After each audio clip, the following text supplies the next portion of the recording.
টানা ২ জয়ে নারী এশিয়ান কাপের মূল পর্বে খেলা নিশ্চিত হয়েছে। বাছাইয়ের শেষ ম্যাচে আজ তুর্কমেনিস্তানের মুখোমুখি হবে বাংলাদেশ। প্রতিপক্ষ ফিফা র্যাঙ্কিংয়ে বেশ পিছিয়ে থাকলেও ম্যাচটি হালকাভাবে নিচ্ছে না আফিদারা। জয়ের হাসিতে এশিয়ান কাপ বাছাইয়ের ভীষণ শেষের লক্ষ্য বাংলাদেশের। ইয়াঙ্গুনে ম্যাচ শুরু সন্ধ্যা 6:30টায়। মিয়ানমারে আফিদা ঋতুপর্ণাদের অসাধারণ পারফরমেন্স দেশের ফুটবলে এক নতুন অধ্যায় যোগ করেছে। টানা ২ ম্যাচ জয়ে ২০২৬ অস্ট্রেলিয়া এশিয়া কাপে খেলবে লাল সবুজ। গ্রুপের শেষ ম্যাচ তুর্কমেনিস্তানের বিপক্ষে। প্রথম ২টি ম্যাচই হেরেছে দলটি। প্রতিপক্ষ সামর্থ্যে পিছিয়ে থাকলেও ম্যাচ নিয়ে সতর্ক বাংলাদেশ।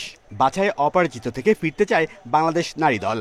ছোটখাটো কিছু ইনজুরির সমস্যা আছে, যেগুলো আজকে কোচ ওই সকল প্লেয়ারদেরকে রিকভারি দিয়েছেন এবং বাকিরা যারা ছিলেন তাদের নিয়ে আমরা মাঠে কাজ করেছি। জয় দিয়েই টুর্নামেন্ট শেষ করে আমরা উদযাপনটা করতে চাই। বাংলাদেশ মহিলা ফুটবল দল এশিয়া কাপে কোয়ালিফাই করছে, তো এটাতে খুবই আনন্দের। আমরা গর্ব করতেছি যে দেশের মানুষ আমাদেরকে এত সাপোর্ট করছে এটার জন্য। মিয়ানমারের পারফরমেন্সে স্বপ্নের পরিধি বেড়েছে নারী দলের। এশিয়া কাপের মূল পর্বে সেরা 6 থাকলে মিলবে 2027 ব্রাজিল বিশ্বকাপে খেলার সুযোগ।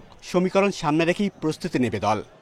দলের পরিস্থিতি খুবই ভালো, সবাই ফুরফুরে মেজাজে। আমরা দলকে তো আমি দেখতে চাই বিশ্বকাপের মঞ্চে। আমাদের সামনে যেহেতু এই সুযোগটা আসতেছে, আমরা অবশ্যই এই সুযোগটা কাজে লাগানোর চেষ্টা করব। 12 দেশের অংশগ্রহণে 2026 মার্চে হবে এশিয়া কাপ। সেরা 8 দল খেলবে অলিম্পিকে। বিশ্বকাপে খেলবে সেরা 6টি দল।